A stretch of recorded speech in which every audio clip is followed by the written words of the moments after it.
Receive the light of Christ. Parents and godparents, this light is entrusted to you to be kept burning brightly. This child of yours has been enlightened by Christ. He or she is to walk always as a child of the light. May she or he go out to meet him with all the saints in the heavenly kingdom. These very words are spoken by the priest or deacon during the baptism ceremony. Yes, they were also said during your baptism a long time ago.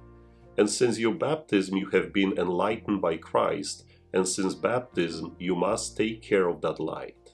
This light is entrusted to you to be kept burning brightly. And that special baptismal candle accompanies most of us throughout our whole life.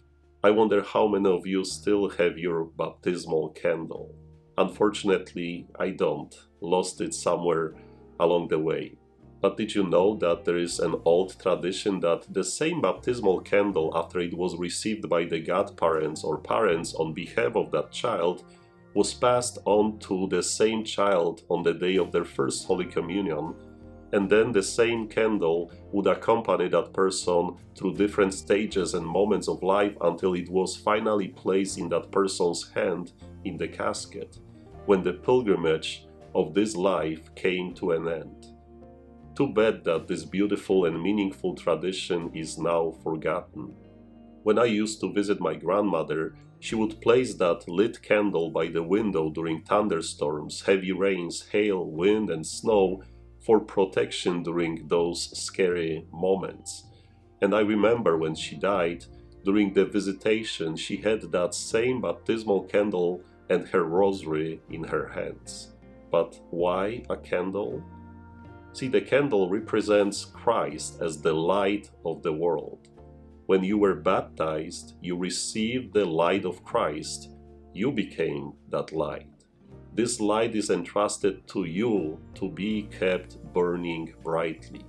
And when you came to receive your first communion, you brought that candle with you to show that you are keeping the flame alive, and now you are ready for Christ, who is light, to come to you and dwell in you. And the candle was your protection in the difficult moments of life, scary and uncertain moments. Christ is with you. Don't worry, you are safe. That's why my grandmother placed that lit candle by the window. Because with Christ, who is the light, you are always protected. And at the end of life, the candle is placed in the hands of a person who died to light their way to Christ, and to remind us that with Christ we don't die, but we live. The flame of Christ still lives in us. That baptismal candle reminds us that we are the light to this world. But it also gives us hope, protection, joy, and shows us the way to God. That's why in the Gospel reading, Jesus reminds us that we are the light of this world. And because you are the light of Christ, you too must bring light and hope to others and to show them the way to Jesus. Be light to others, which is always burning brightly. And how? The perfect answer can be found in the words of Prophet Isaiah in the first reading this Sunday. He said, "Share your bread with the hungry, shelter the oppressed and the homeless, clothe the naked when you see them, and do not turn your back on your own. Then your light shall break forth like the dawn, and your wound shall quickly be healed." This light is entrusted to you to be kept burning brightly. This child of yours has been enlightened by Christ. He or she is to walk always as a child of the light. May she or he go out to meet him with all the saints in the heavenly kingdom.